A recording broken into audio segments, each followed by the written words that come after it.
Straight. All right.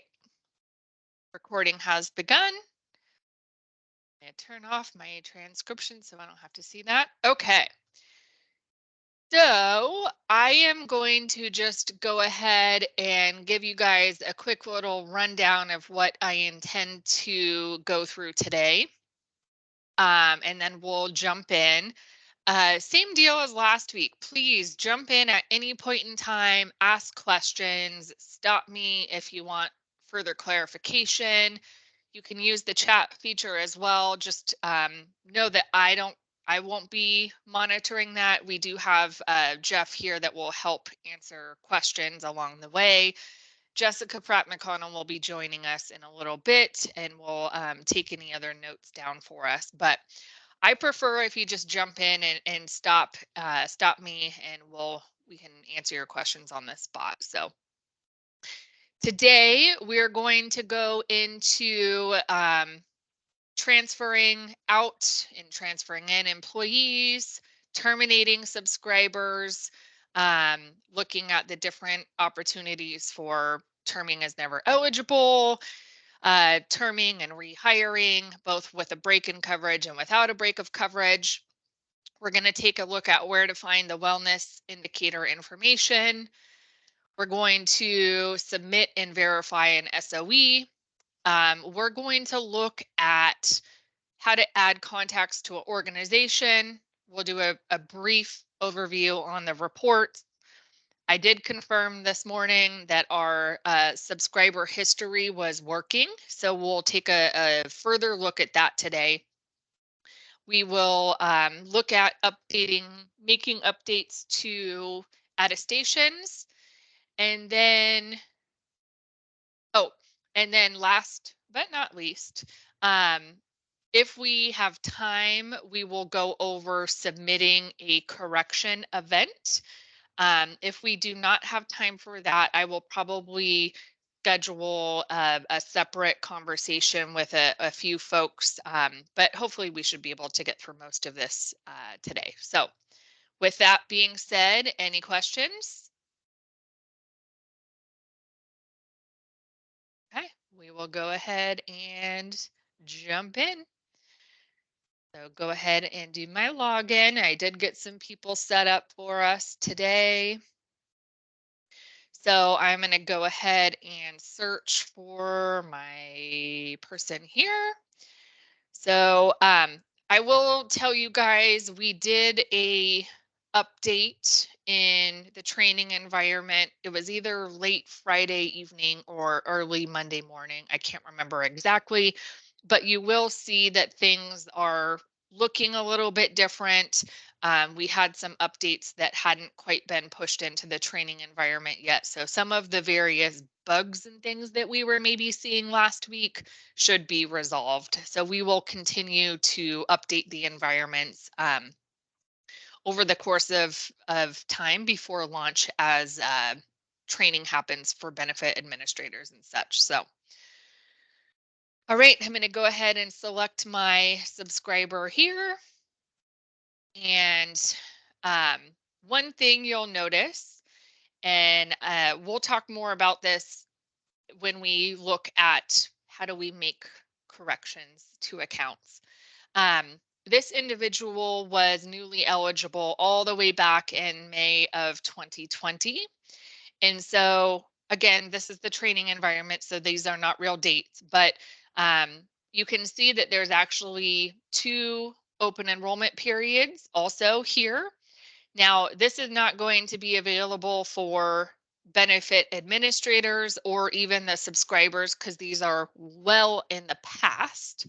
However, these wizards are available for us as HCA who need to potentially make corrections to an account.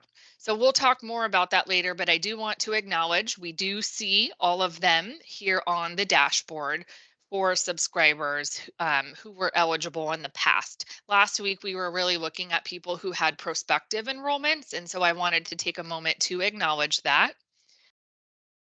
You'll also see here icons Amanda, are can I starting to interrupt you a change. sec? Of course. Sorry. So as years go by, there's going to be an awful lot of chevrons there. Will some of them eventually drop off? Yeah, and Jeff, help me remember, do we have there is there is opportunities where they go away. Is that correct? The wizards, if you're talking, I can't hear you. Oh, how about now? Yes. Oh, muted. Yeah, wizards will go away. It'll be a little bit different depending on the roles. HCA is generally going to have visibility into most things, but pay one requirements also are part of the reason why we do this. So if you submit something with an effective date of 6/1, and then you submit a wizard, let's say for an SOE that has an effective date of 9/1, a few months after, we're going to take away that prior wizard because you can't just go in and make some changes effective 6/1 without doing other things. And so, quote unquote, rebuilding an account and putting it back to where it was in 6/1. So, yes, these things as we move forward in time, if there's nothing that came after that, then that wizard will generally be available to subscribers only within the valid window that they have to make any changes. For benefit administrators, it'll be within the lower limit. For HCA, it'll just exist until something supersedes it, which makes that prior wizard something that you can't just use.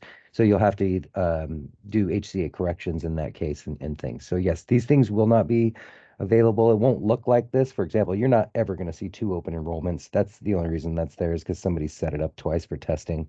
So yep, I hope that answers. It does. And did I hear you say it will also see special open enrollments up there? Special open enrollments aren't going to exist as chevrons. Those are going to exist as items within the special open enrollment window themselves. Okay, thank you. Welcome. Great question. You'll also see our design and language review. The icons are starting to change in here. Again, try to ignore the color scheme, but so a little bit of update from what you saw last week. So because I am going to transfer out the subscriber, I'm going to go to their eligibility page here. And unlike Step My Account, it's actually been a minute since I've been in there, so I'm trying to remember. In Set My Account, the termination and the transfers are two separate fields. And so you'll see here in benefits 24/7, this is just one section, terminate or transfer. So when you select, again, I'm going to show you the drop down, which nobody can see. In the drop down, we have all of the different options. So we have approved leave without pay, death. We have the option for employee never eligible, which we're going to talk about here in just a few moments. Employment ending, of course, layoff, retirement, USERA, or educational leave. So all of the applicable transfer reasons are listed here. I'm just going to, or termination, I'm sorry. I'm going to go ahead and select transfer. And then we just put in the applicable date. So I am going to say, for purposes of today, let's go February 28th. We are in 23. Okay. I forgot. Okay, so I'm going to go ahead and submit my changes here. So we see that we have a successful message at the bottom of the screen. Now we get a new message that's populated on screen. If this subscriber or account was terminated in error and needs to be re-enrolled without break in benefits, go ahead and add them back using an eligibility date that's the first of the month following. Also, if it is the same day, so say I, as the benefits administrator, went in and I transferred out my employee, and then an hour later, I realized, oh goodness, I did that to the wrong person, or I didn't mean to do that. The cancel transfer button does exist as long as it's within the same day. When it is not the same day, so if I were to come back in here tomorrow, that cancel transfer button is no longer there. Much like some of the issues that we faced in my account. It would have, if we cancel the transfer the day after it's already been sent to Pay One, we have a lot of issues there. So that cancel is only available on the same day in which you've entered the transfer and the transfer date. So transferred this person out, and now I am going to go ahead and add them to a new organization. This all Amanda, should feel very familiar. Yes. can I ask you a question? So on that transfer date, Uh-huh. is it going to work like the eligibility date? If I put in February 15th, will the system know that it's going to transfer at the end of the month, or does the BA need to actually key the last day of the month? Nope, they can put in the date, and the system does have that logic behind the scenes to Okay. know that, yep, it would be effective the end of the month. Okay, Same as a great. termination, right? You can Okay, put in whatever date they actually terminated, it will give them coverage to the end of that month. got it. Thank you. Yeah. All right. I'm gonna say they are moving from, I think they were in commerce. So I'm gonna come to the new organization, add the new subscriber. We're going to enter our social. We're going to enter our date of eligibility here. Select next. We get that message that the subscriber record has been found, and now we can claim them. And here we have all of their information that populates, right? We get a coverage effective date displayed on screen here. Just go through and verify that everything's correct. If we need to make any updates, we can do so at this time. I'm going to go ahead and say they have the same mailing address, and I'm going to submit. So here I'm going to pull up that subscriber that we just added. So here's kind of a good example of your question, Amy. So this is the same subscriber. They transferred from one district or from one organization to another. Now, when we come on to their dashboard, and again, I'm in as HCA, so this is a little bit different for a benefit admin, but we now no longer see that newly eligible wizard. That newly eligible wizard is no longer available because they've had an update to their agency effective date. So we can't go back and make changes to that newly eligible coverage that was all the way effective back in May 2020. So we would only see the two, in this case, the two open enrollments, which we'd only ever have one. But so we can't make changes to their coverage. Now, what I didn't show you in setup, but I did reference in the user manual, if we have a subscriber who goes from a medical only organization in PEB to a full benefits organization in PEB, they would have a wizard just like this on their dashboard. Same, the BAs would have it, and we would see it as HCA as well. And it would give them the opportunity to enroll in their dental coverage and the other applicable things that they can do. I can't remember off the top of my head if they can add dependents or not, but whatever the allowable actions are when you move from a medical only to a full benefits organization, it's we internally have referenced it as a transfer wizard. So it allows them that opportunity to make those new enrollments. So I didn't set up that specific scenario to review today, but I did want to call that out, that does exist. Hey, Amanda. Yep. It doesn't seem to me like those OE chevrons should be in this view because this is the new employer. This All is right, only so as HCA, right? So BAs but the wouldn't see OE would those. never apply to this new employer. The OE would have been to the previous employer. Like Right. I transferred, I don't have an open enrollment event from the last open enrollment event when I didn't even work there. I just a comment. Yeah. We I could know it's not what you're definitely dealing take with here, but it's note something I of thought that. of. Okay, sorry. Yeah. Thank you.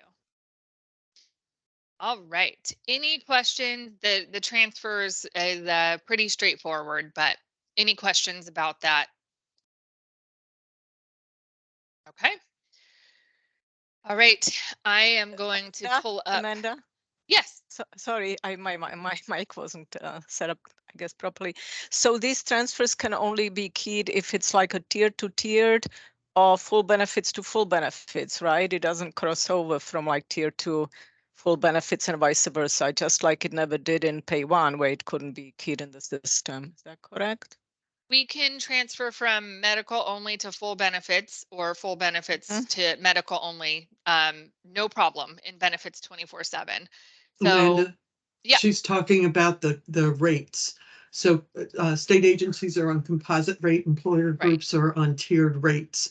And in pay one, because of the rate change, we're not able to transfer. We have to terminate and then pick them up on the other agency as newly Now, eligible.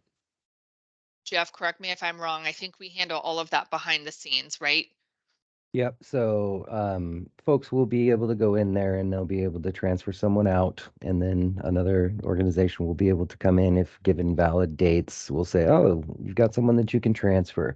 But yes, behind the scenes, we know what pay one requirements are. So if it's a different benefit setup, if a different rate structure, if we need to change eligibility types, then we actually send over to pay one a term and then a re-enroll, although you don't see that on the front end. Okay, perfect. Thank you. Yeah. Thank you. So yeah, no, that's a great question. Thank you, Simona. So that's a good thing to acknowledge too, right? So super seamless in benefits 24/7. It can all be done within, as fast as you can key the two things, 30 seconds. But yes, we will send the termination the first day to pay one, and the re-enrollment the second day to pay one, same as to the carriers. So just keeping that in mind, if for some reason we needed to view that information in pay one or something. So great question. Thank you. Thank you. All right, let's take a look at our terminations and then rehiring here. Sorry, can I ask a question about the transfer again? Yeah. So if someone's transferring, but they're moving and they're going to be outside of a medical plan area, will that need to be an SOE, or will Correct. okay. Yep. Same kind of process. They would need to submit an SOE for that change of address, or in the case of SEB, would be change of school district where their plan's no longer available. Would the system catch that the new plan, or that their old plan is no longer in the area of their As long new? as their address has been updated by their benefits administrator. Okay. All right. Can I ask one more question? Of course. If it is a transfer and then it has to be an SOE because the transfer was to an out of service area plan, should we wait a date to key the SOE? I don't know if it would be feasible where they would do it all the same day, or let's say they transfer them in one day and then they also have the SOE request, to want to do an SOE change to change the plan. Should they wait a day between the transfer and SOE, or can that all be done in the same day? So great question. That's Thank kind you. of one of the benefits of benefits 24/7. So we can do all of those actions in one day. And then what the system does behind the scenes, that in that process where we gather all of the information and we get it over to pay one every night, we stack up those transactions. Like in pay one, we know that we can do a transfer out and a transfer in one day, but then the next day we'd have to do that plan change, right? In benefits 24/7, we can do all of that at one time. And then behind the scenes, we know on day one, we send a transfer out. On day two, we send a transfer in, and then we can send the plan changes. So you don't have to be worried about doing multiple transactions in different days. You can do it all in one day, and then we handle it behind the scenes. Great, thank you. Yeah. I have one more question, sorry. No, it's okay. I love the questions. It's not exactly a transfer question, but it's something that I just bumped into in SMA actually 2 times in the last couple of weeks. So I had an employee who moved, stayed at the same district, but where he moved to, the plan he was in was not available in that county, but it was still showing as available because of the district. Mhm. I actually had to go fix those on the back end. The SOE would not work. It would not allow him to make a plan change. Is it Benefits 24/7 going to be smart enough to pick up on that or not? Was I think I'd want to touch base with you separately on that, because if Seb is live work, and so if it's still an option based on where the individual works and where the district is, the plan would, those plan options would still be available. So Yeah, and it wasn't allowing him to make the change. I mean, he literally moved out to the coast yeah. and was working at Winlock, and I can't blame him. I wouldn't want to have to drive my kids into Winlock to go to the doctor every single time from the coast. Yeah. I mean, we When shouldn't you, have those kinds of issues in Benefits 24/7. With that specific SMA issue, I'd probably want to touch base separately. Okay, thank you. Was somebody else saying something? oh, I was just going to say, in Benefits 24/7, the real key is going to be when they submit this SOE. The key is that the address has to be changed first, because Yep. we're keying off what the current address is. So if it's still in there, they're still going to get the old list of plans. Yeah, and that's where the BA got hung up, is they hadn't changed the address. I went in and changed the address, but it still would not allow it in SMA. And after talking to Brandy, I ended up fixing it on the back end. Because of that, we just would not allow us to change it, because that plan that he was currently in was still available based on the district, not based on where he had moved to. So, Interesting. All right. Any other questions about transfers before we look at terminations? All right. I love your guys' questions, so please keep them coming. All right, we are going to look at terminating somebody as never eligible. So I'm going to come into the eligibility tab, and there is, so just to be sure, you guys can't see my drop down options still. Is that correct? Correct. Okay.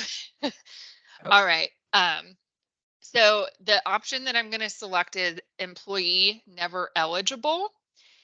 And when that option is selected, of course, that's only to be used for when somebody's hired and then they terminate or never start working before their benefits ever actually begin.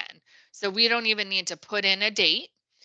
All we do is select employee never eligible and submit changes. So this will make sure that they are never enrolled in coverage. We send the applicable end dates to pay one so that the coverage is never effective. In this case, since they were hired, their date of eligibility was 3/15. We know that their benefits would have started 4/1. So we're automatically showing here that the benefits end same date as the coverage would have began. what if they do this after the benefits, and the policy, I believe, says it's a prospective and they do get that month or 2 months of coverage? I'm They sorry, wouldn't. can you go ahead, Jeff? I was going to say they wouldn't use this as an option to term if you were going to actually have them have months of coverage. Let's say their coverage in this case started 4/1 and you were going to give them April. I would term them at the end of April. So the employee never eligible should only be used prior to benefits stopping.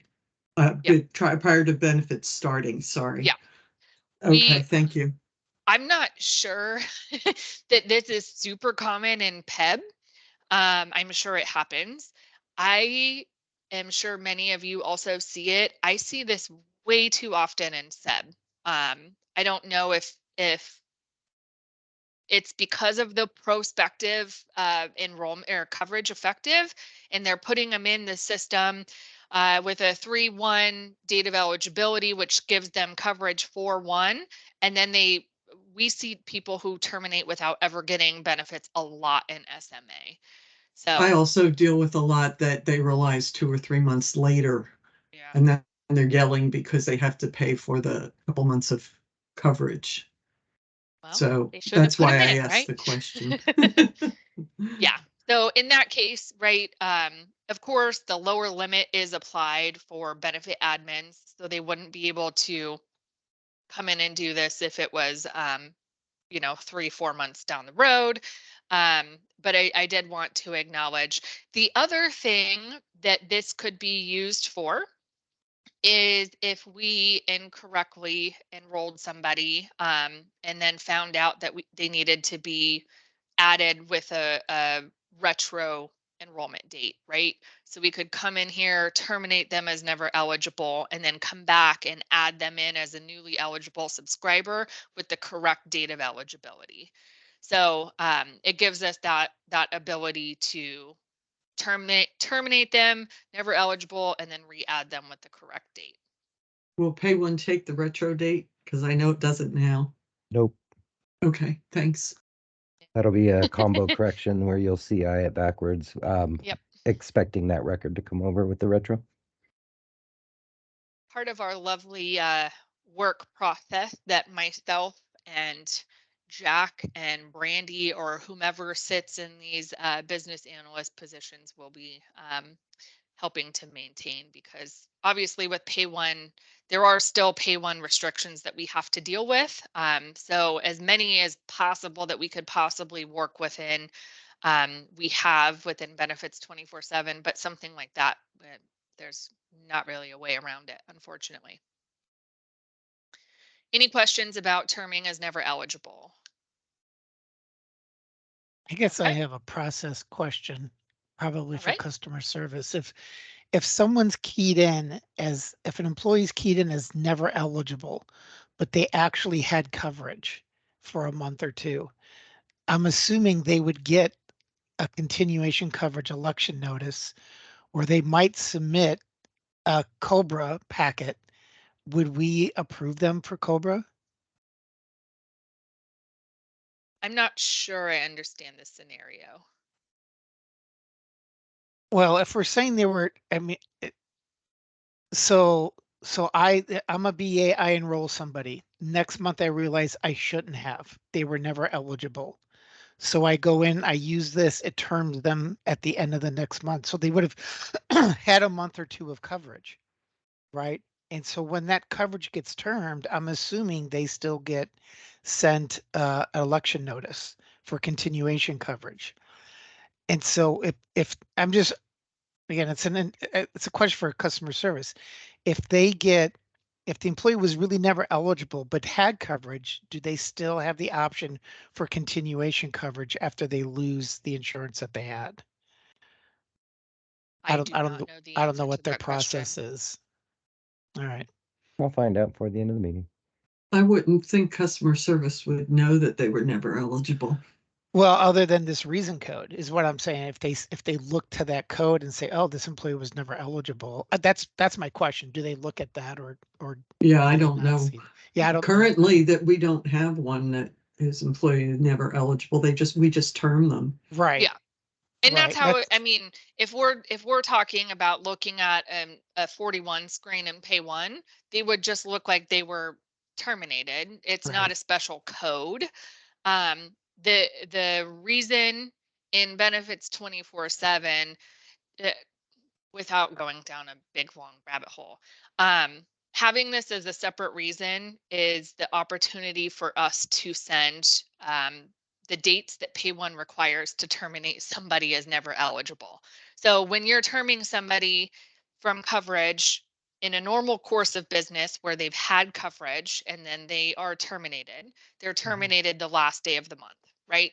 Pay One's only going to take a last day of the month. However, in the case where somebody, we've gotten an eligibility and enrollment for somebody, and then we come back and say, just kidding, they're not actually eligible for this. In that case, you have to terminate them with the same effective date as you've put in as their agency effective date. So it has to match, start and end dates have to match. So this is our opportunity to make sure that Pay One is getting those dates in the correct manner so that they are applicably terminated without ever receiving coverage. Yeah, because if you give them a month of coverage because of the lower limit or whatever, then I guess on the drop down menu, wouldn't there be like maybe like a loss of eligibility for the reason? And Yep, then exactly. And if they lose eligibility for the employer sponsored coverage, then COBRA should be a continuation of the coverage they had through the employer. So I would imagine they would be eligible, but that, who knows? They should verify it definitely. Okay. We'll have to dig into that one probably a little bit more. I did get an answer from the PCS folks. She said she's actually not sure of the answer on whether or not they would. So you've enrolled somebody and they get to keep their coverage that they've paid for, and we're going to term prospectively. Right now in Pay One, I think they're just entered in with a term reason of 31. So if you didn't leave a note on the account and you didn't know why, technically we wouldn't know. So she doesn't believe that if they were never eligible, that they would actually be eligible for continuation coverage. Um, but we'll do a little more digging on that. So the other side of that is if the BA does it within lower limit, but they had a month of coverage, there's no note. So we would have nobody would have any way of knowing that they got a month of coverage when they weren't actually eligible. So you could have some people getting it then. Correct. Which I think is possibly it's possibly what could be happening now. If you Right. put in a 31, then Pay One, I'm thinking it's sending out a continuation coverage packet to them. So, but I'll do a little more digging. Thanks, Jeff. All right. I'm going to look for my next, I was going to say victim, but that sounds a little harsh here. Okay, looking at terminating and then rehiring. I was going to kind of show this two different ways. So I'm going to go ahead and terminate our subscriber here, copy that SSN. So I'm going to go ahead and terminate the end of February and submit my changes.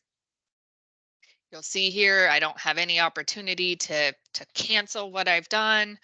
I know that reinstate button hasn't been around in SMA for a while now, thank goodness, but just acknowledging that we do not have that opportunity in benefits 24/7 either.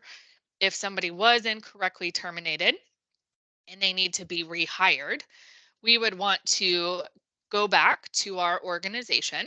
So I'm going to pull up Commerce here. I'm going to go to my add new subscriber. And I would want to enter the first day of the month following that termination. And then I get a message, record found, that can be re-enrolled. So I can claim. And then I would just need to input the updated information, update as applicable. So pretty straightforward. It's just the same old add process as if you were adding somebody brand new. Also I just went ahead and canceled that because I'm also going to show if we did that date, and then let's just say I put in today's date, and now this is the PEB organization. So I get the message that they can be re-enrolled. I claim the account, and now here you can see we're getting the correct coverage effective date of 4/1. This person now does have a break-in coverage. So I'm going to go ahead and quickly move through here.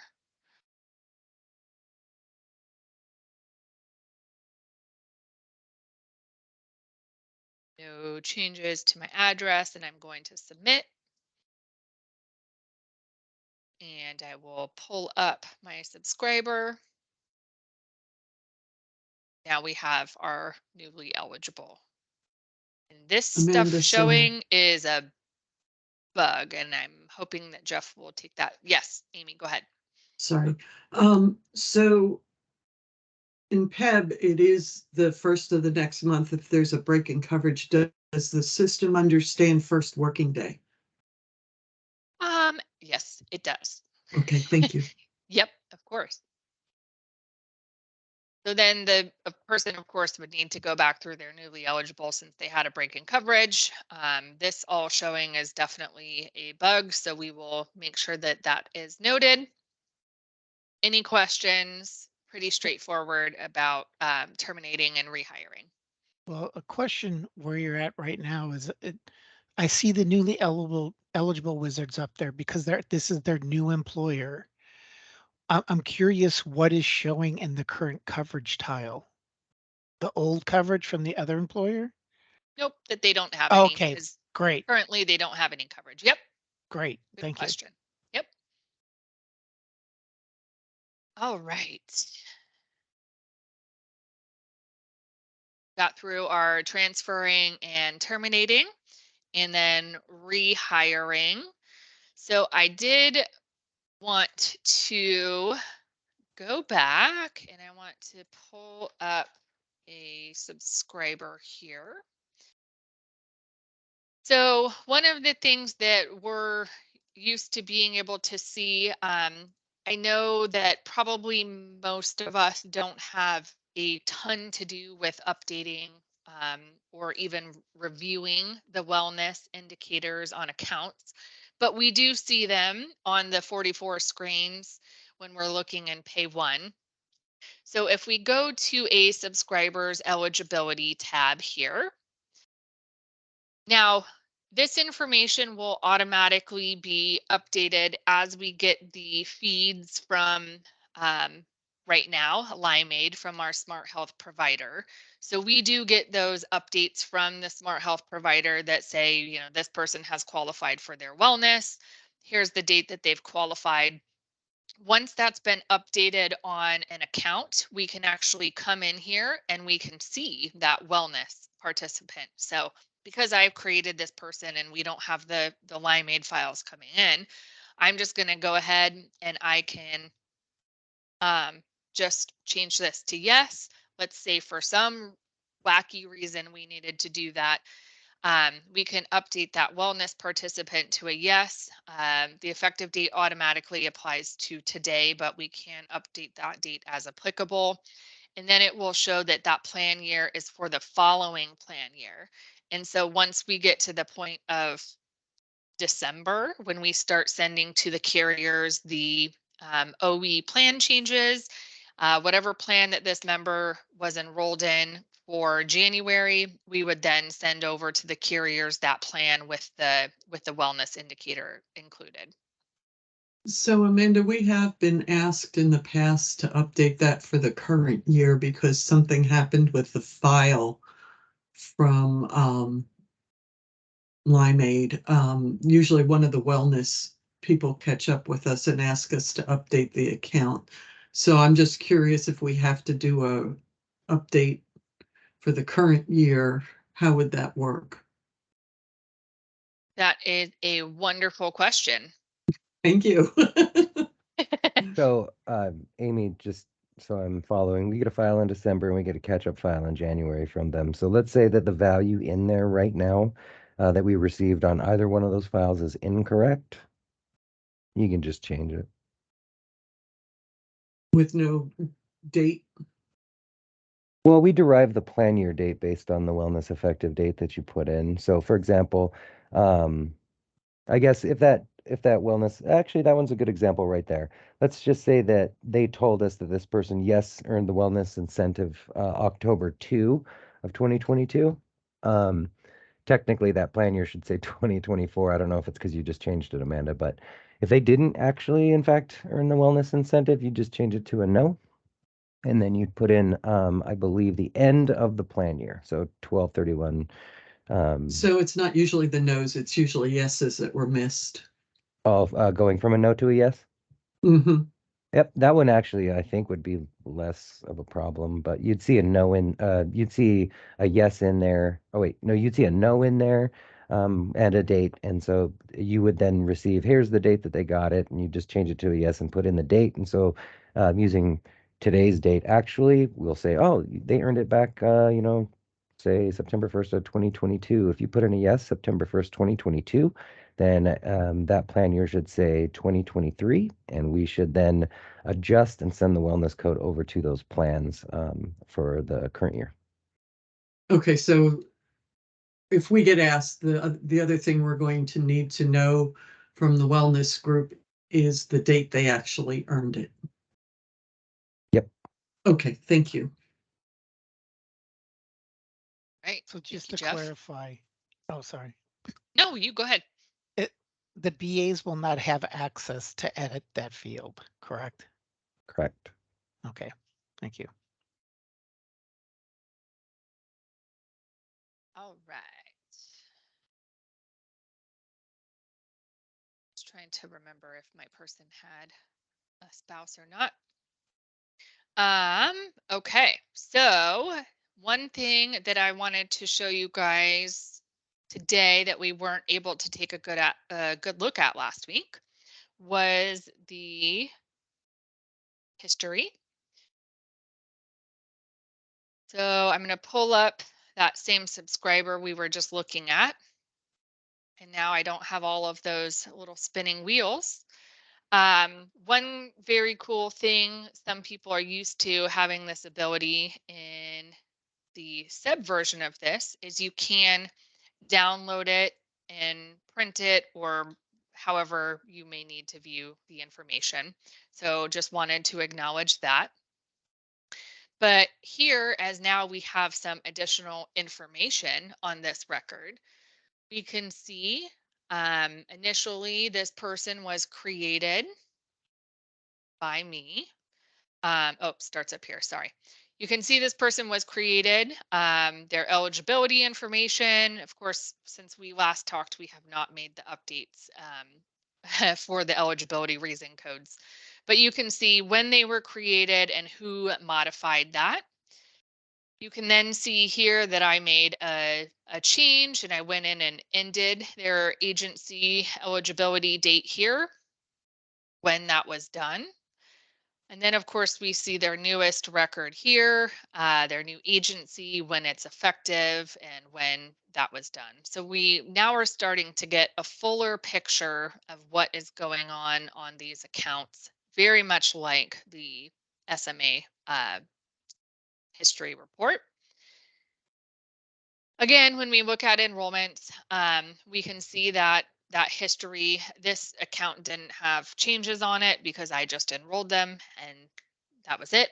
But if there was a lot of history or different changes, we would be able to track those changes in the enrollment section here.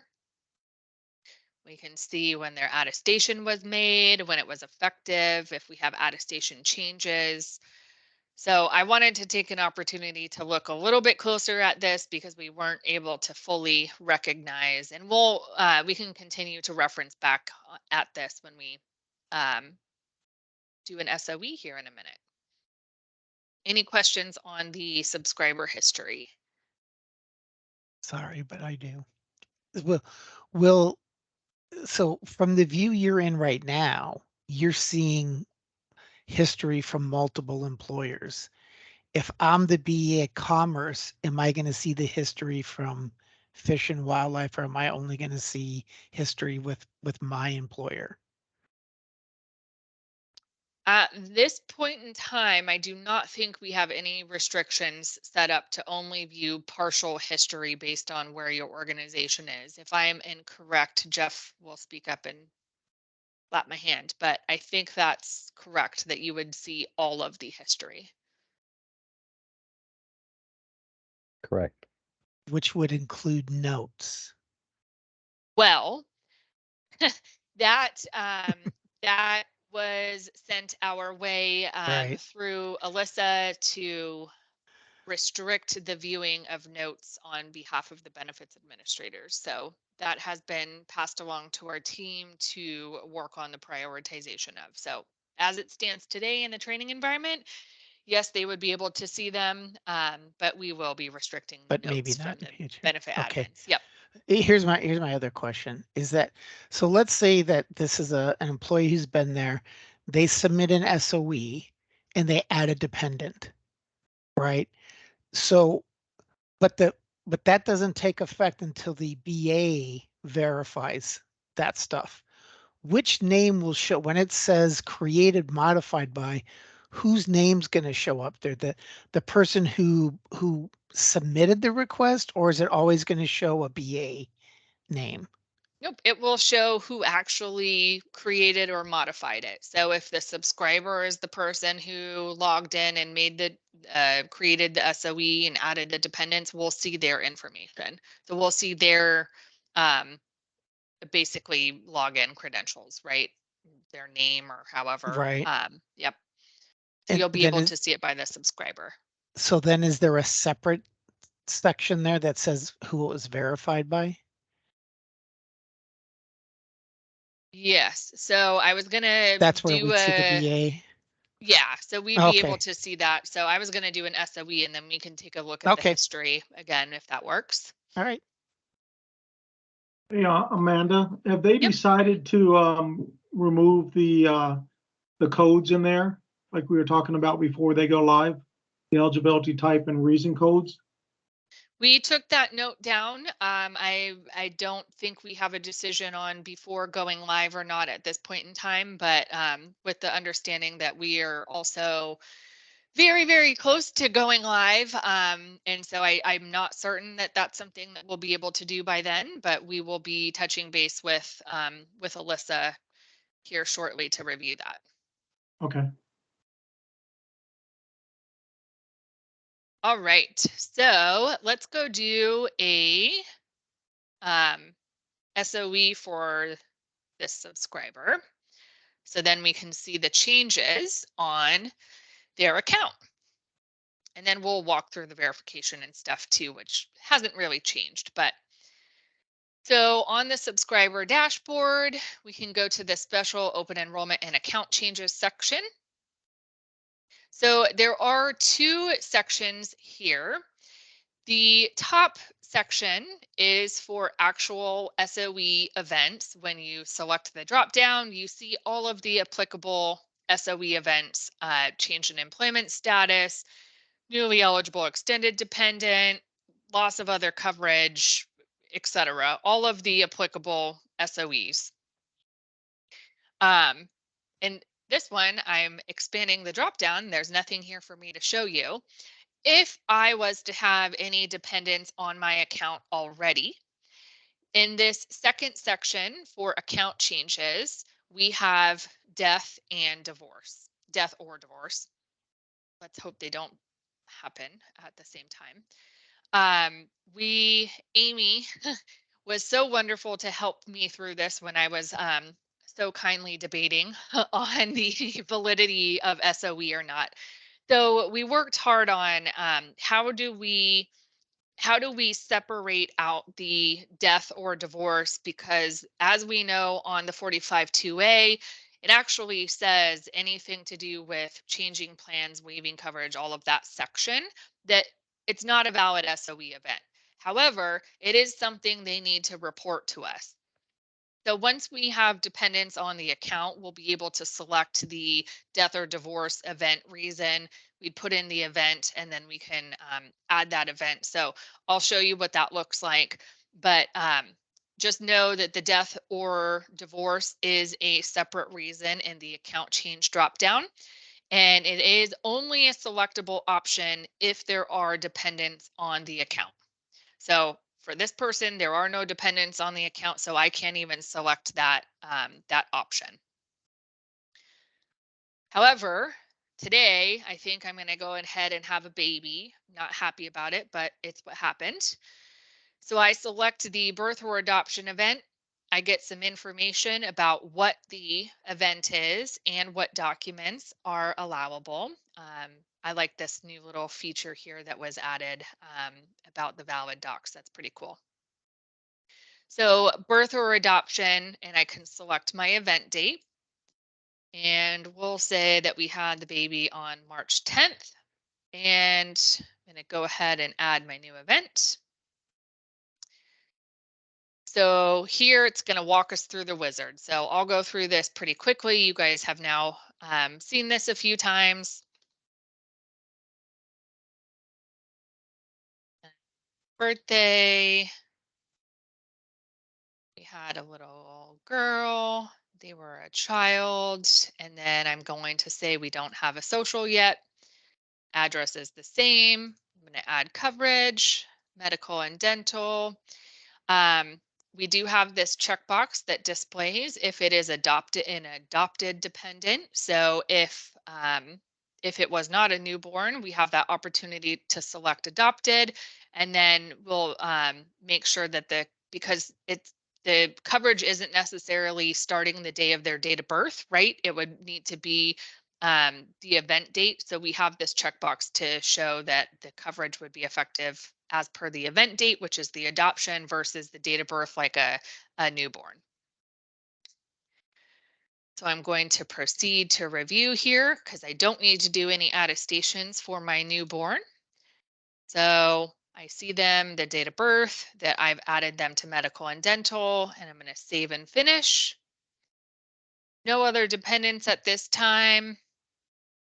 And then I could walk through uploading my documents. Again, I'm going to go through pretty quick here.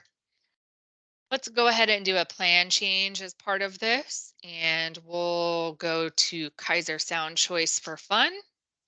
We'll keep our dental. And now we have that review page. We have our plan alert. Since this is a Kaiser plan, we do have some messaging provided. And then we see that information. So I'm going to confirm and move through the attestations here. All right, so now we see the summary of coverage elections, our new plans, and I'm going to say next and Hey, Amanda. next. Yep. If this was not an SOE event that allowed for a plan change, would those plan options would not be shown displayed? Is that correct? Yes. Okay, beautiful. Yep. Thanks. So we've moved through the confirmation and we've reviewed everything, and now it's going to ask to submit. So once it's submitted, this is again something that we saw quite a bit in my account, that people would submit multiple SOEs. Things would get all sorts of confused. So you can see here that we have messaging. Only one event can be in pending, draft, or submitted status at any given time. So once this has actually been verified or denied, or I can cancel it if I need to, then I can submit another event. But basically, we don't want to allow you to have two pending SOE events that could potentially have overlapping dates and things at the same time. So if somebody were to have two different events, they'd need to make sure that one got verified and then they could submit the other one. So they do have the opportunity to cancel it if while it is still in pending status. They can also download that elections PDF again. Hey, So, Amanda, yep. what's the difference between submitted and pending? I don't know. Yeah, I wonder if that's just a language submitted? thing, because I think anything submitted would just automatically goes to pending, does it not? No, it does not.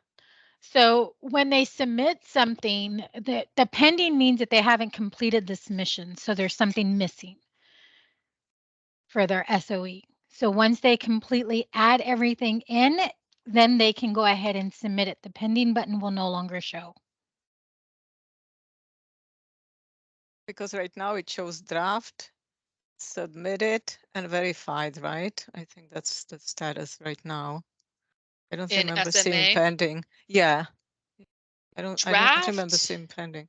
Yeah, I Well, think I you're assume right. draft and pending are exactly the same in our case, Mona, because it's not going to do anything until they complete everything. Right, but there could be a pending submission, there could be a pending verification, you know, so different steps could be pending, you know. That's how I would view it. I am curious about that, especially because right now I see the status here says pending, and then we have pending draft or submitted. So I will take that down and double check on that. Thanks.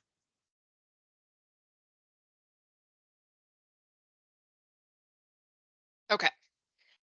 So we have submitted the SOE request. I'm going to go look at the verification here. So go to the organization. We now see the special enrollment event verification has changed to 1 request. And then this all should look and feel very familiar. We have the effective dates, what the date of the event is, the date it was submitted, when it expires, if there's documents attached. So we can go ahead and select that event. And then we see some information here about what we have done. So we changed the medical plan, and we have a new dependent that's been added. So here's one thing that has changed in Benefits 24/7 that is not in Semi account. So we recognize that maybe somebody has submitted an SOE and we've gotten some information either as the BA or HCA, and we need to help that subscriber make a change to the SOE request. In SMA, you have to completely leave where you're at. You have to go find the subscriber. You have to go to their SOE page. You have to select the SOE. Then you have to get to the right page within the SOE. It's a little cumbersome. In Benefits 24/7, we come to the SOE request. We expand it. We see the information. Here you can see this blue button. Click here to edit the request. Click here and right pops up on your screen.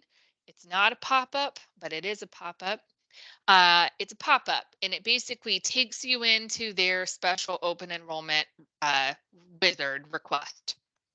So if you had gotten additional information and needed to, maybe they submitted, maybe they came to you after the fact, it was already submitted, they couldn't make a change to it, and they said, oh my goodness, I didn't really mean to change my plan to Kaiser. Can you change it back? We can come into the, and we, meaning BAs or HCA, can come into the request and we, no, I don't, there's no additional dependents. Yep, we see the baby was added here. And skip past, this is literally the wizard on screen for us to make edits on behalf of the subscriber. So I can come back in here. Let's just change them back to UMP Classic. That's what, I have documents from the subscriber that says they want me to do that. And then I can go ahead and confirm. And basically it's just walking me back through the wizard here. And I can complete this on behalf of the subscriber. And now we have updated, and then right away you can see here that we've changed that plan back to UMP Classic. So that is a new feature I wanted to point out, that we can edit that SOE request right within there as long as we're a benefit admin or HCA. We don't have to leave and come back. And we haven't verified it. Yep, correct. Oh, so it has to be done prior to verification, right? Yes, because once it's verified, right, that means then the SOE is good to go. So I don't, Jeff, do you know off the top of your head if you can edit after it's been verified? I would imagine you could, but we can double check on that. Because they have 60 days, right? They have a 60-day SOE period. So that's why you can't. You'll have to submit a correction or a corrected SOE. You cannot, you said, Jeff? Once it's been verified, no, you won't be able to go into that existing request And then, you won't be able to put it back in pending status and then update something and then verify it again. You would just have to submit a correction or a corrected SOE. Like, for example, this is a bad example. If you weren't eligible to do something that you put in here, because we have most of the logic in here, but we do rely on the BAs to some degree to say they can select this, but you need to use the rules and your knowledge to know whether or not this person is actually eligible for that. If they put something in there and the BA didn't catch it and they verified it, then we'd have to go back in and correct that. And we could do that through an updated SOE, submit it again, leave some notes, or HCA would have to get involved, depending on the exact scenario. But yeah, you'll have to do a new event.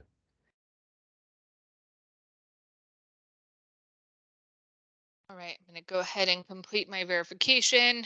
We have the same statuses that you guys are used to, verified. So I'm just going to go ahead and verify this, and we got a birth certificate and submit. And now it's been successfully updated. So same old here. If we want to see anything or only pending, now it's no longer in the pending queue, but we can get to that information still. Hey, Amanda, just to verify something here. Let's say the employee submits the SOE and they want to make an edit to it.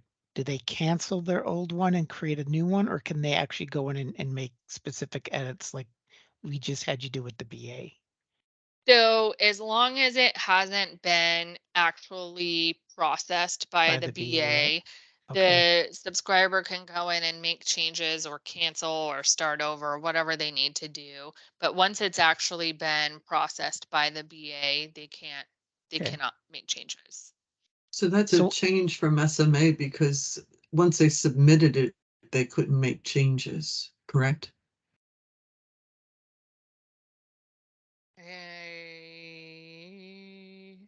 I'm pretty sure once they submit it in SMA, nobody can make any changes to it. Yeah, which is true here as so. well. Once Okay, it's been so they have submitted, to they do can't it make prior to changes. submitting it.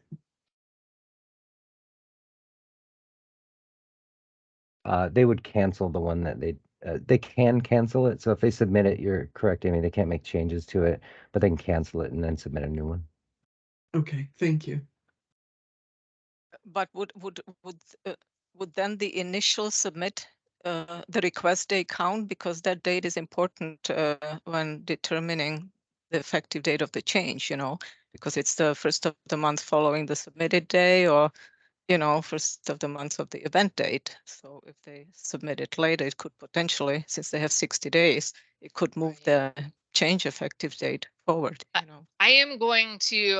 have written this down, and I'm going to do a little bit more investigation so I can give you guys a solid answer, because I still have a lot of questions about the pending submitted draft portion, and it wasn't aligning to my thinking when we were viewing it. So I will do some additional investigation, and I will get definitive responses back to supervisors so they can disseminate the information if that works for you guys.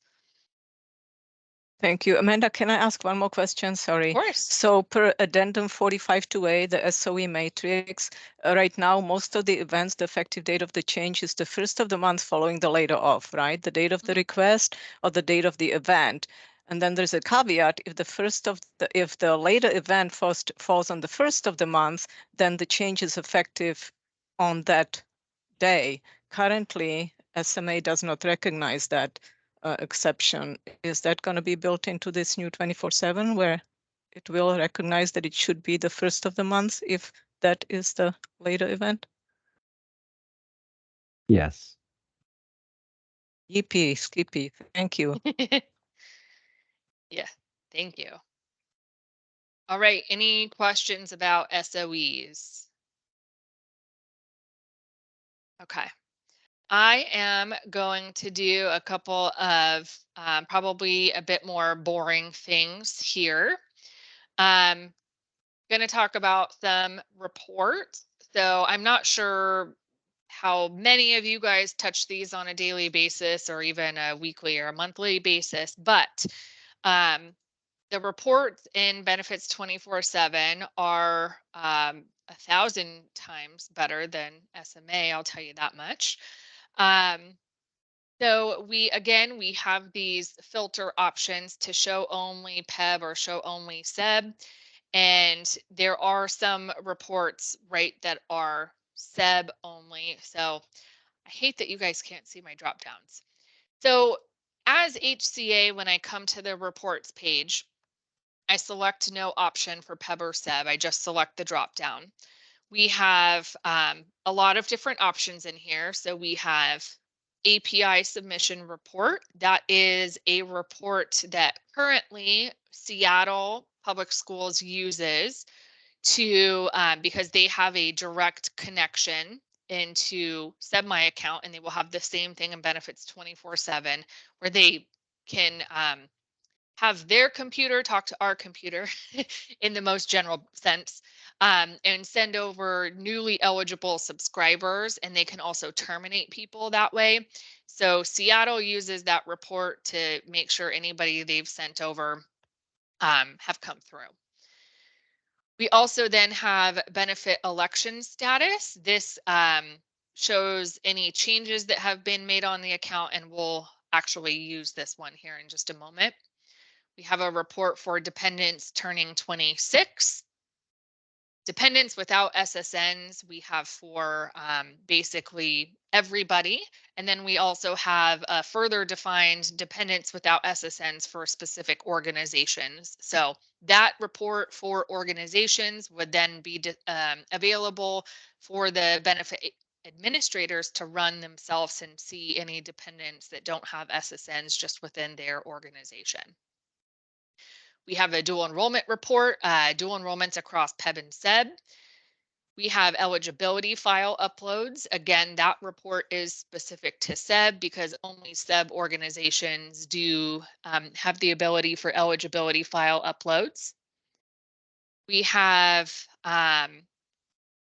LTD 90-day waivers, which that report only applies to PEB because we don't track that information for SEB. However, we do track that information in benefits 24/7 for PEB.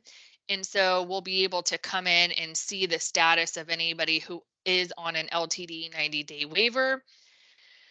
We have organization contact list. We have represented employees, spousal reattestations, subscribers per organization, and unclaimed transfers. So many of these things already exist in SMA. But let's take a look at benefit election status just for fun.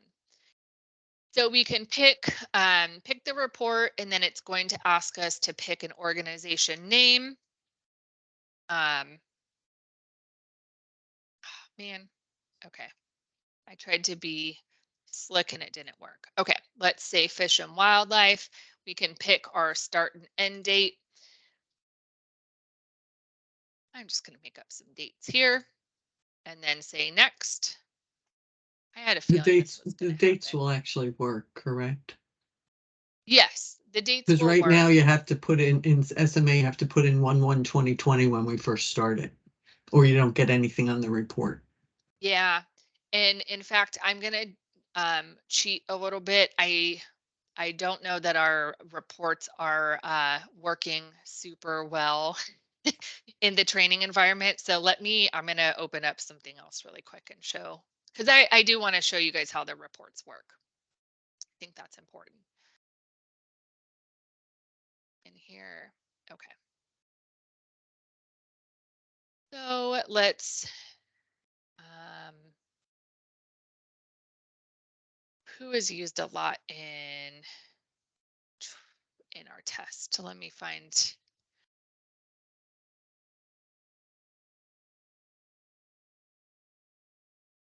And we'll put. Okay, so this is the difference in running the reports from SMA. So we actually have the ability to select what fields we want displayed. So automatically all of the fields are selected, but you can see here for the benefit election status report, we have all sorts of information. We have obviously subscriber SSN, first, last. We have their eligibility date, event type, family composition, and that effective date.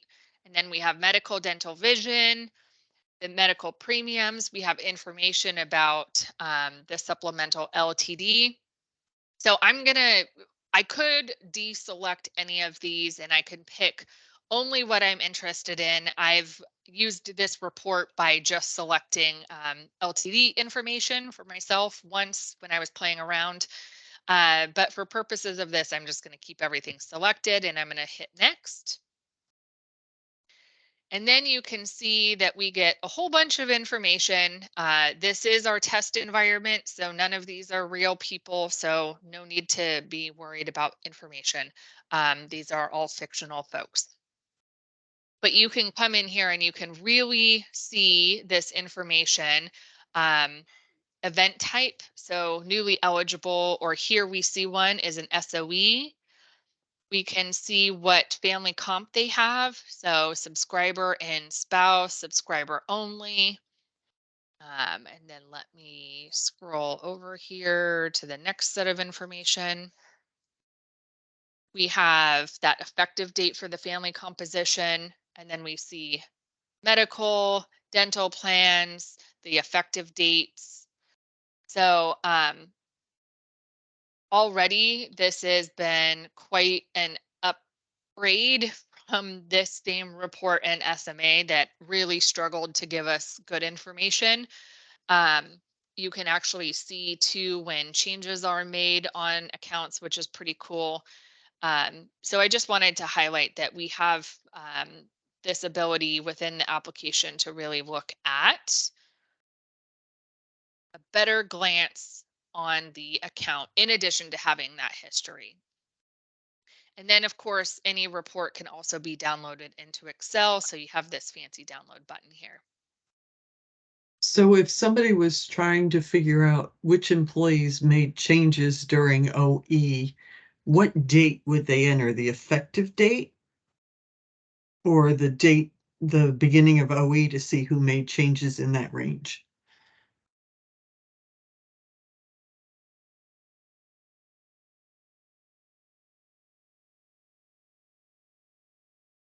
So I don't know if begin date means when they made the change or if it means when they become effective. You know, I've always struggled with that myself. Let me just double check on the requirements on how we defined that, and I will get back to you because that's a great point. Thank you. Yeah. I have one other request, sorry. Of course. Can I see the one for the contact list? That's something I get asked for a lot by the plans. And currently it's kind of limited for SMA on what I can offer them. So I was just curious what fields I could choose if I wanted a full contact list. Okay. So great point. There are actually two reports. So the contact list here, if we select the contact type drop down, we have benefit specialist, insurance, billing, LTD. These are Amy, based on you and I's conversation, what was it, a couple weeks ago about the access database. This is going to show us all of the contacts that have actually been added to the organization. So if I select all, we can get, so this is pulling information from that organization profile page and any contacts that have been added there. And for PEB organizations that we have this information from your database, your contacts database, this stuff will be automatically in benefits 24/7. Any of the contacts that have been added in SMA currently with those indicators, you know, if they're payroll, benefit specialist, etc., in SMA, will also have those mapped over. So Perfect. this one is the report that has all of the mailing information, etc., for those contacts. So I think this is one opportunity for that. And then we also have the report that sub-organizations are used to having. The statewide BA contact list that has organization, agency codes, first and last in email. So this is more the ones that the BAs have access to, where they can go in and see other people at other organizations and can email and things like that.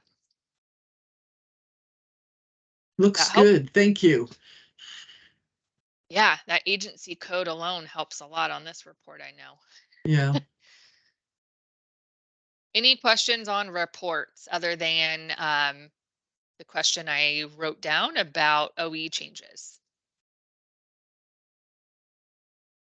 Okay. Well, we just talked about that organization contact information. So I'm going to just walk through really quickly. Since we won't be having that contacts database anymore, everybody jump up and celebrate. All of that will be done in Benefits 24/7 now.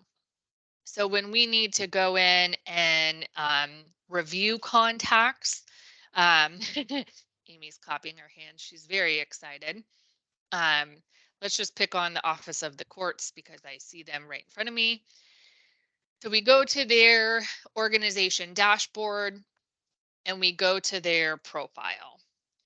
So this is going to be the Benefits 24/7 version of what you're used to seeing in the contacts database, where we can get that information about what their organization code is, when they were effective, what their benefit setup is, contract number if we have one, their rate structure, do they have the surcharge that applies, and then any address. Now, this is the training environment, so this stuff, the information, what you're seeing in here isn't necessarily 100% perfect, but wanted to acknowledge this page, and we'll talk a little bit more about some options that we see on the screen here in a minute.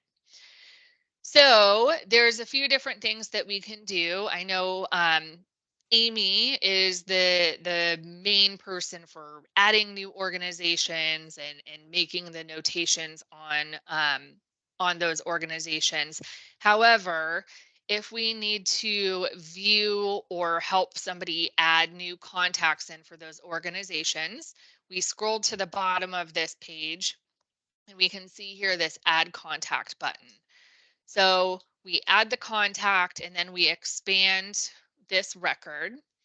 And so just like all throughout the system, any field that has an asterisk is required. And then we have that contact type that we'd want to apply to them. Now, Amy and I already talked about this. Superintendent doesn't necessarily apply to PEB organizations. I do have that noted to fix or update in the future. But that will kind of be our, I can't remember the person that we mapped them to from the contacts database. Anyways, everything else pretty much maps straight across for a benefit specialist or your insurance and billing payroll folks. So if we come in and I'm just going to add myself here. Say I'm a contact for this organization. I have the same address. And then I can select what contact type. We'll just say that I am, how about I'm the LTD person, but I also do regular benefits. Then I just submit. Oh, it's going to yell at me because all of this information is not. But I wanted to just go over how that contact section does work. And so not necessarily that all of us will be adding contacts for organizations, but this is where we could come to see who might be that LTD person or who might be that benefit specialist that we need to reach out to.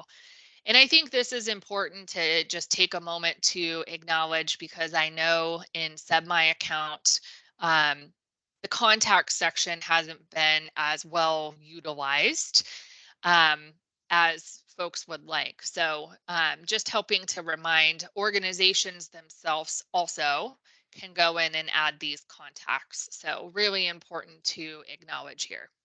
Actually, they should be doing it. It should Yeah. be part of the training. Yeah. It should not be, they should not be sending them to us any longer. Unless there's an issue. Hey, Amanda, who at the employer level can add a contact? Can it be, if someone has read only, can they add themselves as a contact? You know, I don't know that off of the top of my head. I am certain that an admin Sure. and likely edit should be able to as well. I'd have to double check on a read only. Okay. My instinct says no, but I don't have a positive answer to that. Okay. Yeah, Amanda, the benefit admin contact list report was pulled from the managed access tile. Is that the same thing that's going to happen in benefits 2407? Or are they going to pull that from this contact that you're showing now? So that's where I was referencing that there's two reports and they do pull different information. So if I come back here, this one that I'm displaying, this one pulls from the access page. So this is any benefit admins, and this report was the statewide benefits administrator contact list. This does pull from that access list versus the other report that is the org contact list. And this is one where you could specify those individual contacts that are added on the org profile. Okay. I'm not seeing all those reports as a BA. I'm only getting 7 reports. You wouldn't have every report as a BA, right? So a lot of the reports are HCA specific only, but some of the reports are available to benefit admins. Okay, I know my account had like 27 reports, and now I'm down to 7. Just wondering if that was a change. In SMA, the BAs only have a limited number of reports as well versus HCA access. Okay. Yep. So one thing I want to point out, and I won't spend a whole lot of time on this, we do have a couple new buttons, I guess, here on this organization profile page. And it is very specific to PEB or SEB. And so there are certain organizations, UW, WSU, and Pierce County, that don't make their elections directly into benefits 24/7. They use their own systems, and those systems then, well, with UW, they send it directly to us, and then WSU and Pierce County, their benefits administrators key on behalf of the subscribers. So more or less, if the organization has this, subscribers are unable to make elections within my account, this is the ability to restrict those subscribers, like from UW being able to log in and impact changes in benefits 24/7 when they need to be using their own system that's already been designated. So this will be done. I know Amy is going to be kind of the main person, or whomever helps out or takes over for Amy if heaven forbid she ever leaves us, which I will cry. But you know, the person that's designated for doing those contracts and adding new organizations will be the main person focusing on this portion. But I did want to take a look at the SEB side as well. So let me go back here, and I'm going to pull up a SEB organization.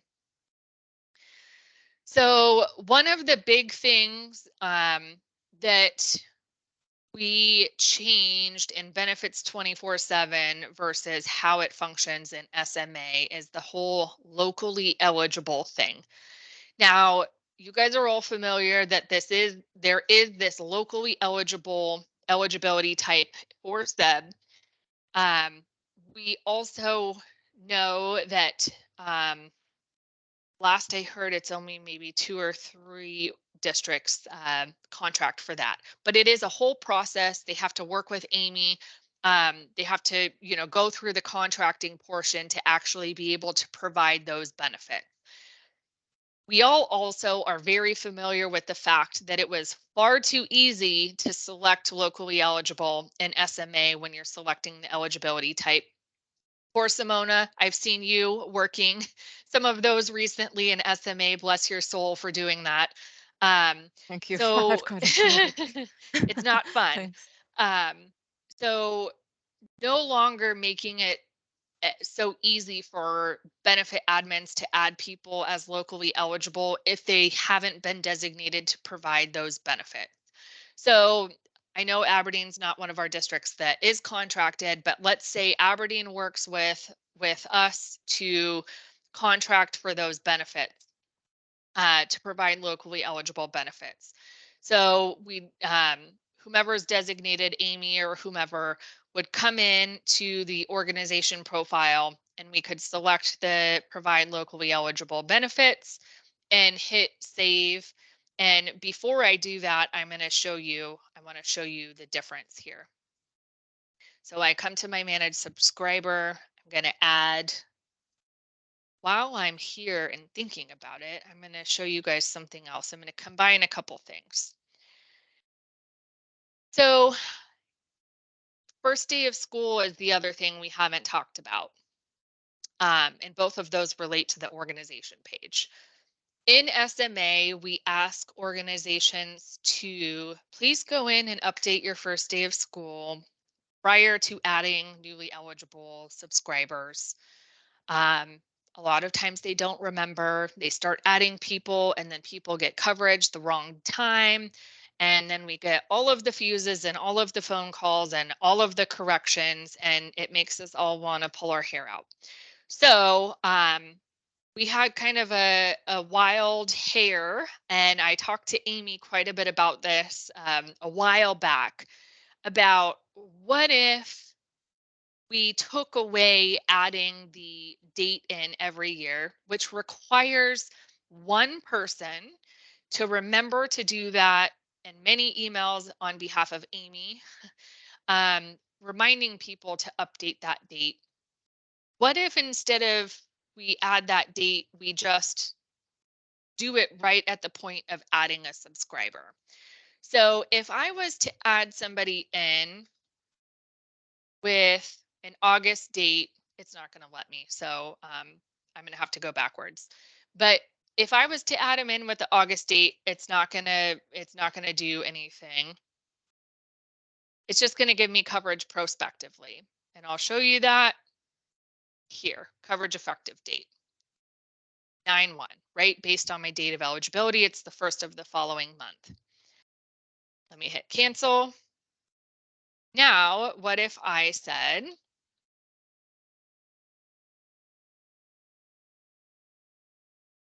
September? Now I get a checkbox.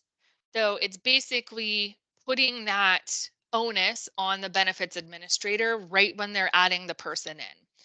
So if this date is any day in September, we have the checkbox that subscribers' first day of work is on or before the first day of school. It's essentially an attestation by the benefits administrator saying, yes, this person was hired on or before the first day of school. They should have their benefits at the same time.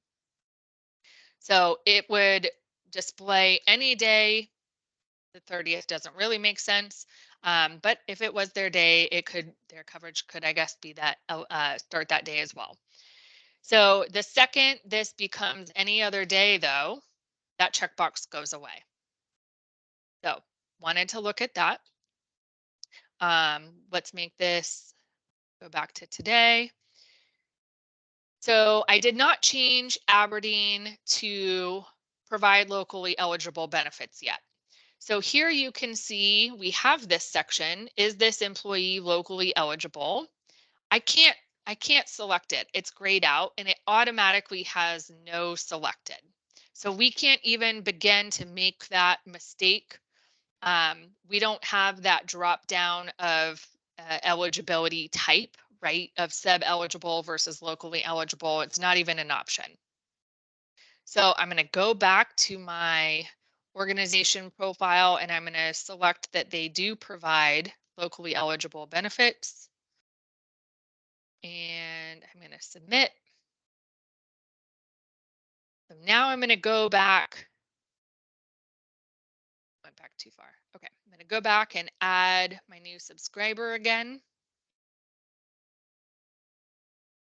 It's today's date. And hit next. Now you can see that my locally eligible radio buttons, it is engaged, so I can select yes if this person is locally eligible. So I wanted to make sure I pointed out that change as well because that is different from SMA. Any questions about organization profile, adding contacts, locally eligible, first day of school? Okay. Let me update my list here as I'm keeping track of what we're doing.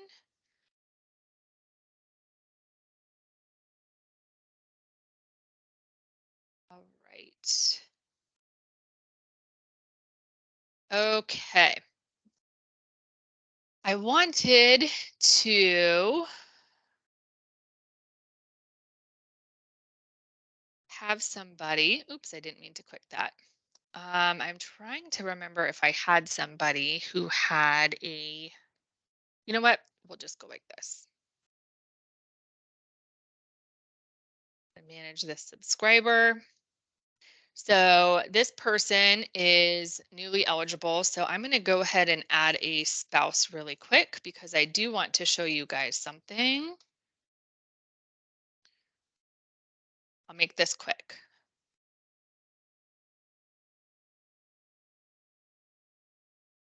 Please feel free to ask questions as I'm going through this, even if it's not based on what we're talking about.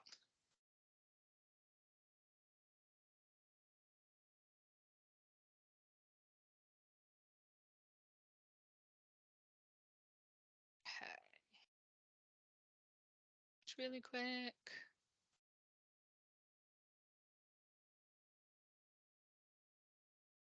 Get my attestation and save and finish. No more dependents.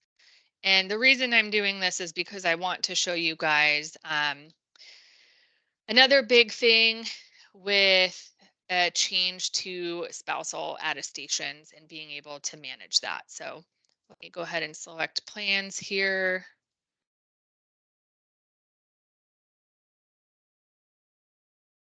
Then we are getting close to the end of our session. Okay. All right.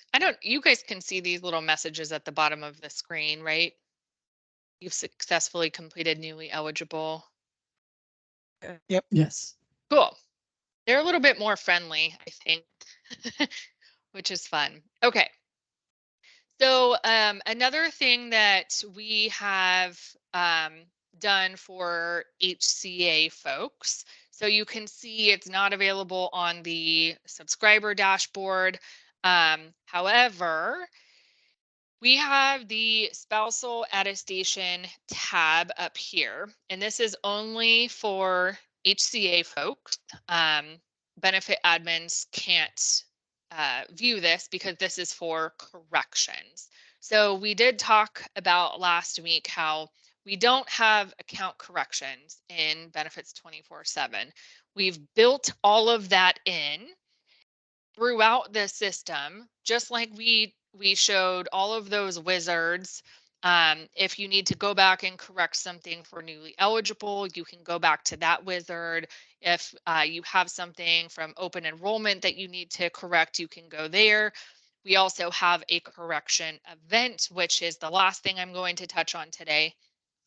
But We also know that there are things that happen, like maybe an appeal comes in and we need to change an attestation, or it was sent in and it didn't get keyed in time by the end of December and we got it in a fuse. We can come in here and we can either add a new spousal attestation, or we can view an update. Of course, I'm showing you one for somebody who is newly eligible, so it's not, doesn't quite look the same. But as opposed to SMA and account corrections, when we have the attestations page in there, all we have is the yes or no. And we're not actually able to select the correct response for that spousal, which makes me crazy. And it probably makes these subscribers crazy, because they're getting the notices that they need to reattest if we don't have the applicable response. So this corrections page actually allows us to come in here and correctly pick the person's response. So if we needed to add a new one, we could come in here and select the add new, expand this. We can put in what that attestation date is and what the start date is, and then select the applicable questions. So as I said, this person's newly eligible, so the look and feel of it's a little bit funky, but I did want to point this out because it is a change from how SMA operates. This is correcting a spousal attestation, but we actually just give you the questions and have you complete it that way. Questions, comments, feelings about this? A lot better. I'm hoping so. No comments. Okay. All right. Well, the last thing I wanted to take a look at is, I'm going to come back to my dashboard here. And I was going to show you guys what I'm talking about when I say a correction event. So I'm going to pull up my transfer here. Now, when we have a circumstance where we don't have the ability to get into, let's just say, like their newly eligible wizard.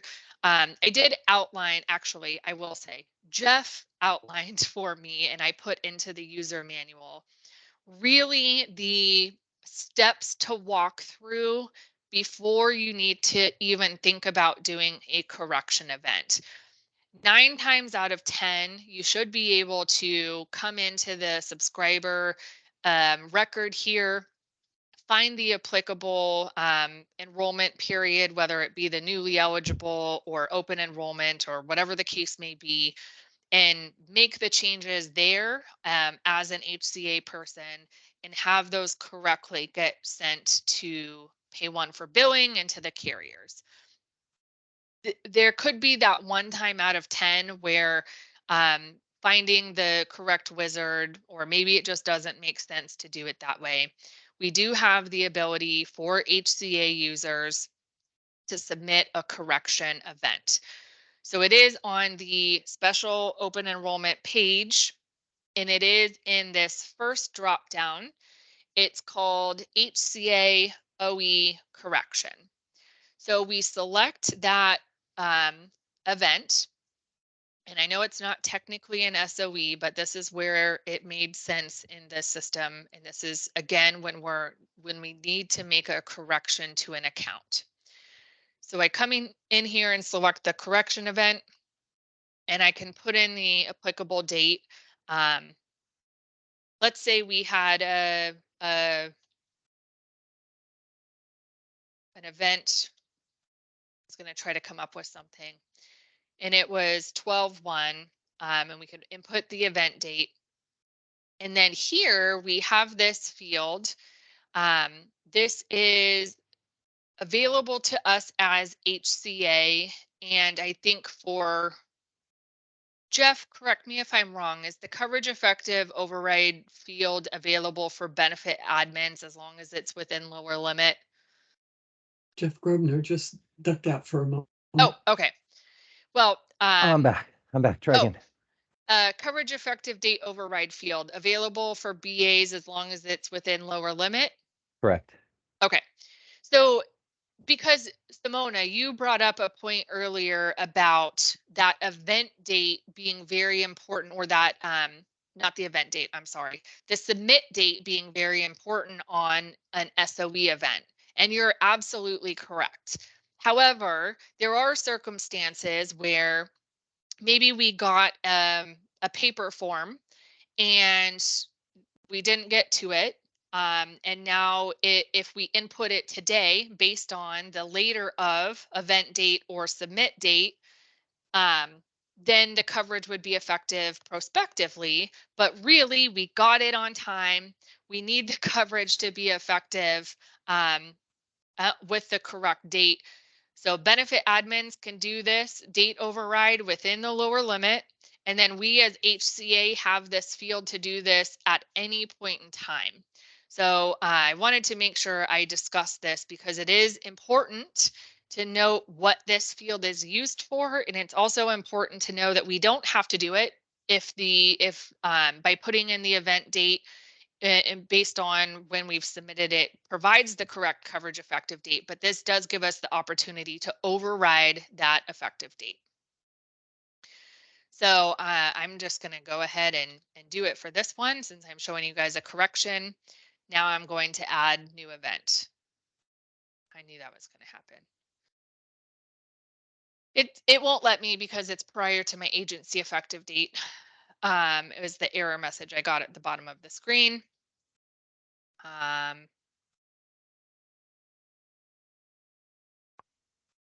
me do it.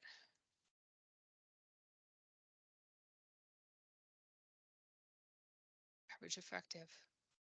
So there is some logic built into this. And this is, I do have to admit, this section is not my strong suit. So I might be relying on Jeff to help me out here. But I want to walk through and show you guys that this is very much like the same old wizard, but it gives us the opportunity to make a change to an account that we maybe wouldn't have the ability to do so. So we're all very used to using or looking at account corrections in SMA and being able to just make a change to a plan or, changing the employer if we need to, things of that nature. Since we don't have account corrections in benefits 24/7, the ability to make changes to a plan as applicable, we would want to use this correction event. And it really is that same old wizard that we're using all throughout benefits 24/7, but it does allow us the opportunity to use, to go backwards in time and make retroactive changes as applicable. Jeff, do you have anything to add as far as this goes? Because I do have to admit you're a little bit stronger in your knowledge on this than I am. Not necessarily unless you have a specific question. I have one. Yes. Sorry. So I'm going in to make the correction. The only thing I need to make the correction to is what is wrong. I don't have to go back in and add the dependents and do all that again if it has nothing to do with the dependents. Say it's just a plan change. Correct. Okay. Yep. So you could just say no and come in here. You would see any dependents that are on the account. And then you could go to the coverage page and make that change for the plan.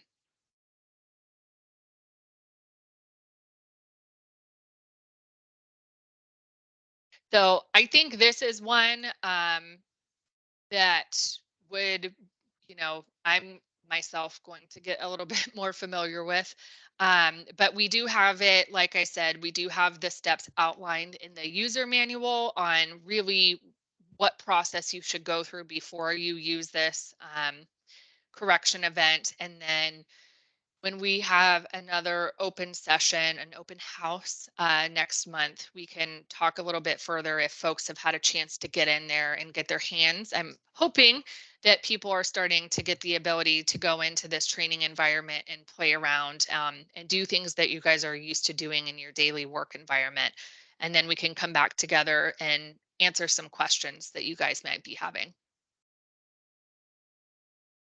I really did get through all of my list today, so I'm happy to take additional questions or let folks have a few minutes back. Hey, Amanda, could you? Yep. I'm interested. Could you show us how the 90-day waiver for LTD will be keyed by a Yes. VA? I'm assuming that's only going to be on the PEB side. Is that right? That is correct. Okay. Yep. So this is a PEB person.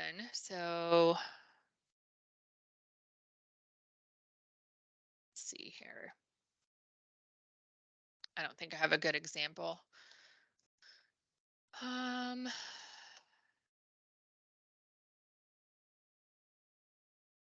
Let me see if I can find a person.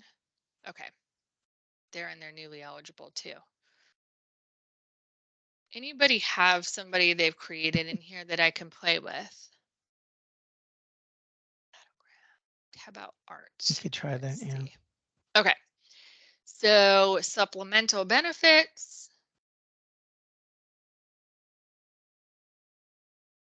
Why is it not showing in here?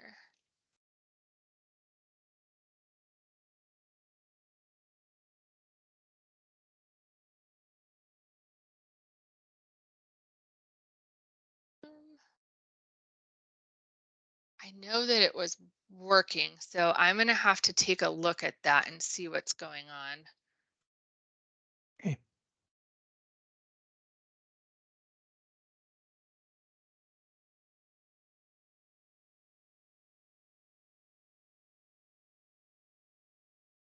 And this person might be, are they terminated? Yeah, that's why. So it looks like the BA would do it in the employee account. Yep. Okay. So Under it the looks like this supplement. person's Okay. not terminated. So if I Okay. go to the supplemental, Newly eligible though. oh, they must be terminated. I think they were newly eligible. Okay. I'm going to have to double check on that because that appears to not be functioning, which is very strange. So I will follow up with you about that, Jeff. Okay. The only other thing, and maybe you want to do this for Friday or if you have time now, but if we could, I haven't seen how the dual enrollment is gonna work. Okay. I would have to do a bit of That's what I figured. setup for it. I was thinking that, so it maybe on Friday or something, or I think it would be helpful to see how that, because that's going to be a uniquely different thing now. Okay. Yeah. And I know we have another check-in session on Thursday, Thursday afternoon. I can With us, come okay. prepared. Yeah, I can come prepared for that. That would work if too. That works. Yeah. Okay. Yep. Okay. Amanda, Any other questions? Yes. Yeah, I have a question, Simona, sorry. So if we remove an ex-spouse or deceased spouse, terminate the coverage, will that remove them now from the managed dependent screen? Because they often don't want to be reminded of them and want them removed. And now we have to go and end the relationship, you know, end the relationship in account corrections to get that spouse off the managed dependent screen. Is that gonna still be the case? Yep. Jeff, I believe Okay. so. When we do a death or divorce, it removes the dependent off of their managed dependents, right? I'll have to double check exactly when, meaning what date are we applying to the relationship end? So Mona, kind of what you're changing in SMA to get them to be gone. You have to put in a date that's in the past, right? So I just have to make sure we know what date is populating there, and then basically ask the question to business, do you want them gone immediately? So we essentially, if you put them in there today and reported the death or a divorce, we would essentially want to populate a date that was yesterday as the relationship end, but then they wouldn't be there. So, yep, I know that they're gone at a certain point. I think it's the coverage end date is what we're applying. So if you reported a death or a divorce as of today, they'd be on the account until April 1st. When the coverage ends. Okay, cool. That's great. Thank you. Mm-hmm. Great questions today. Anything else? Hi, Amanda. Hello. I have a question. So what happened when employee defaulted? Will the system will automatically enroll the default plans? Yep, that is correct. They'll automatically be enrolled in the default plans after the 32nd day. With the tobacco search I'm sorry, can you say that again? along with the tobacco surcharge? Yep, if they don't make any of their elections and they don't complete their attestations, they would be appropriately defaulted with the tobacco surcharge as well. Okay, thank you. Welcome. So the carriers will get that information That is after correct. the 31st day? That is correct. Well, technically they get it, I think they get it more or less right away, if I'm not mistaken. I kind of But lost yeah, you there. the carriers will get the applicable information. So with the surcharge on the default, I think what we've been running into where, if there is a break in coverage and they tested no before, it does terminate that at the station in Set My Account, but in Pay One, because they previously tested no to the tobacco surcharge, it just remains no. It never defaults in Pay One. Is that gonna automatically default them even if they did a test no to the tobacco previously when there is a break in coverage? Yep, it should. Should. Okay. Yep. Okay. Thank you. Yeah. Any other questions?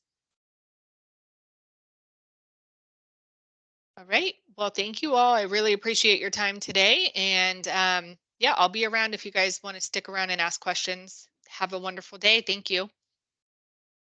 Thank you. Thanks, Bye-bye. Amanda. Thanks, Nice work. everybody.